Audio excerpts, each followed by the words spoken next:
This is episode 218 of the Rise Up Podcast. We're a morning radio show hosted by Steve and Tim on Family Life, a network of stations across New York and Pennsylvania. This podcast is a weekly conversation designed to help you think and laugh and keep your eyes on Jesus. If you haven't already, subscribe today so you don't miss a single episode. And find out more about our show at familylife.org.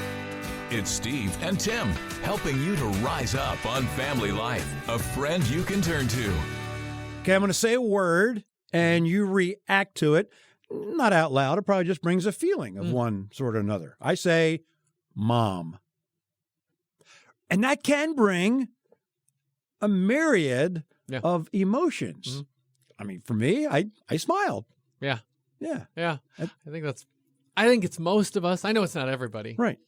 But I think we at least understand why that's a smile for some, even if it's not yours right now. Right. Yeah, some celebrate, but some might have heard that and they might be grieving.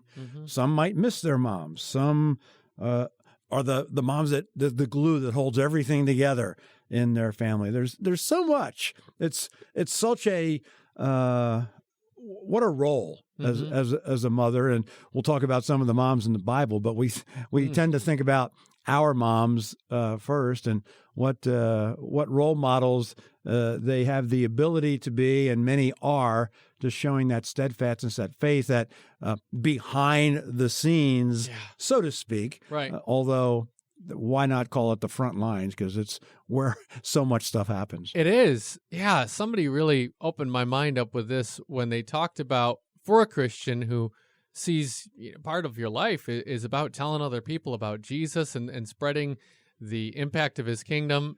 Somebody really blew my mind when they said that the first mission field is at home, is the kids, and who in so many families gets a lot of that time with the kids. In a lot of families, it is mom. And for many, I know it's not everybody's story, but many can point to mom as the one maybe who brought them to faith, or maybe mom was more of a cornerstone of faith in your family than dad was. The thing I think that bears saying kind of at the outset here is, well, I don't need to say that neither Steve or I are moms, but what I mean, what I mean is, as men, as dads, as happens, we can't do justice to saying all that a mom is and all that moms really have to do in God's plan and the good work he does through moms.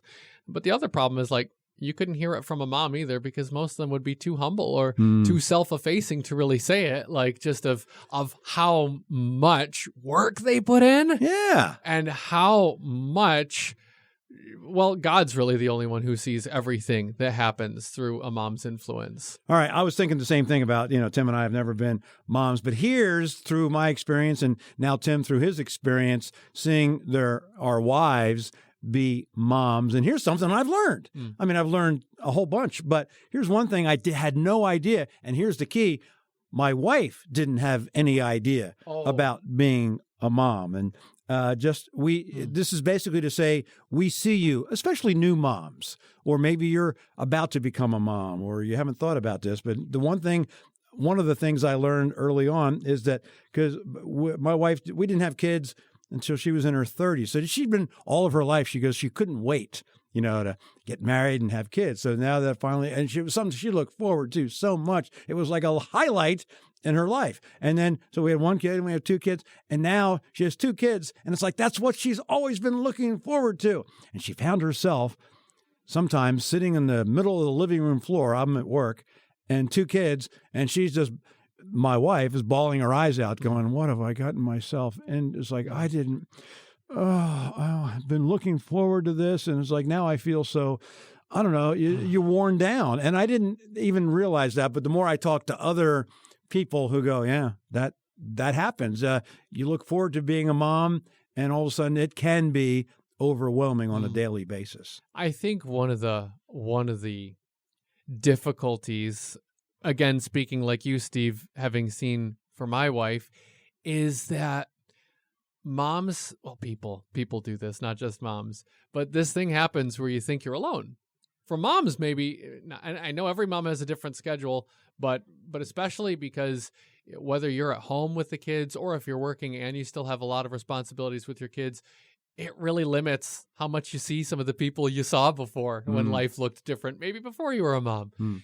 And when all of a sudden so much social contact gets lost, well, boom, there come in the feelings of isolation, right? There go the feelings of thinking you've got people all around you, and maybe you don't see it anymore, and you start to feel like, I'm alone. I'm the only one who's screwing up as bad as this. I'm the only one who's as drained as this. I'm the only one who, and of course it's not true. Right. That's why everybody else can relate on it, but you don't know that when you're in the middle of it. And again, that's a human feeling, but I've seen it being especially one that unfortunately moms experience that in a really hard way sometimes. And those, then on top of that, or to add on, when I think of single moms, I'm like, and single parents, but we're talking Mother's Day here and moms, that we're focusing on moms, but the single parent, but a single mom, it's like, wow, I sometimes shake my head and go, how do they do it? How do they really do it? Only by God's grace do they do it, right? Yes, yes, absolutely. So you mentioned earlier that we talk about some moms in the Bible, and there are some amazing, amazing mothers. I mean, actually, basically anybody. I off the top of my head, I can't come up with anybody who wasn't just an incredible, inspiring example. But a few of them, I think about Moses' mom. Moses' mother was somebody who, at the beginning of her child's life, had a really tough choice to make. Because there was a decree that the baby boys were not to live in Egypt. And here she is with, well, I've got a Hebrew baby boy. What am I going to do?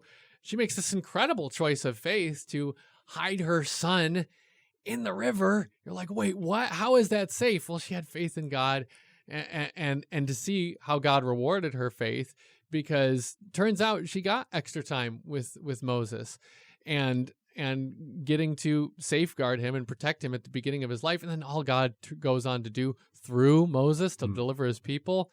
So it's a story worth diving into. But it's amazing because of how much Moses' story parallels Jesus' story. When he was born, when he was a little boy, there was a decree to get rid of any baby boys that were born.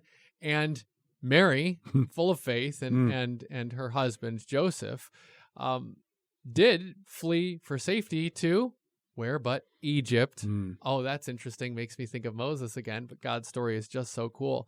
And the mothers in the Bible are people full of faith who trust God when there are not earthly reasons to trust him, only faithful reasons to trust him, and God rewards faith like that. Yeah. No matter what your relationship is with your mom, the Bible tells us to, and difficult as it is sometimes, we are to honor our mom, honor our parents. And so no matter what you're going through, honor your mom. If you can still talk to your mom, do that. If your mom is no longer with you and maybe you have some feelings there or you haven't been in touch, ask God to forgive you if that's needed, or forgive your mom, whatever is there, because there's so many feelings that can come in a family. But if you have a great situation with your mom, what a celebration, every day, not just Mother's Day. But I think of our two kids who still, call and talk to their mom and my wife, cool. All the time. And so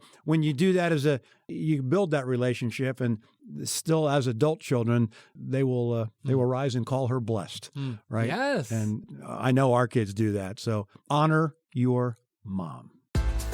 Thanks for making us part of your morning routine. It's Rise Up with Steve and Tim on Family Life.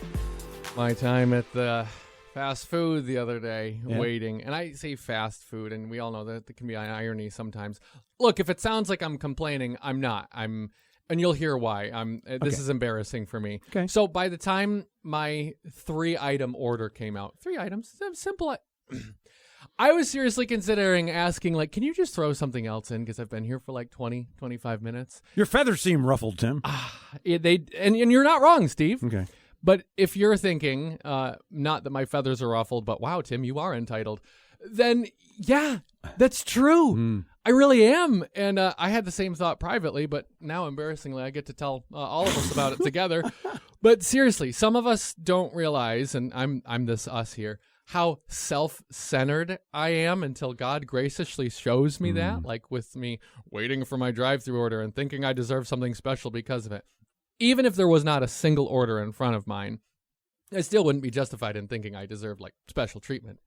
As it happens, unbeknownst to me, there was an enormous line of orders in front of mine. And like it made sense. But even if it did, that wasn't the point. God showing me that pride is hiding in my heart and entitlement is still lodged down in there, and he's working on it. Was that worth the wait? It would have been worth a lot longer wait than that. We hope the rest of your day is just as much fun as this. You're listening to Rise Up on Family Life. I know you've all been wondering, like I have, how big is the biggest tiramisu ever made? See, that's where Steve goes. Yeah, that's what you're thinking. First of all, thank you for your important spiritual questions, and I'll get right to it. Apparently, this is the biggest tiramisu. You know that Italian dessert. Oh, I love people, it. Love me a tiramisu. 1,400 feet long. Okay, I'm trying to picture that. It's longer than 4 football fields. Well, that doesn't help you, Still does it? trying to picture that. That doesn't help Tim at Well, all. most Americans get it now. Yeah, but it's 50,000 ladyfinger cookies, thousands of eggs, enough espresso and cocoa to keep half the country awake. Yeah, really. Now, compare that to Noah's Ark, Oh, 450 feet long. so this tiramisu could have, Which floated means- alongside. 3 times longer than the Ark, the tiramisu. That's Yeah. Imagine Noah standing there like, here's what I think. I saved civilization, and someone says, cool. Have you seen this dessert, though? Honestly, I love that. Humans, we build an ark for survival and then later say, but what if we made a floating coffee cake the size of our runway? Now, there's an idea. May the blessings of the Lord be with you in all that you do today. This is Rise Up on Family Life.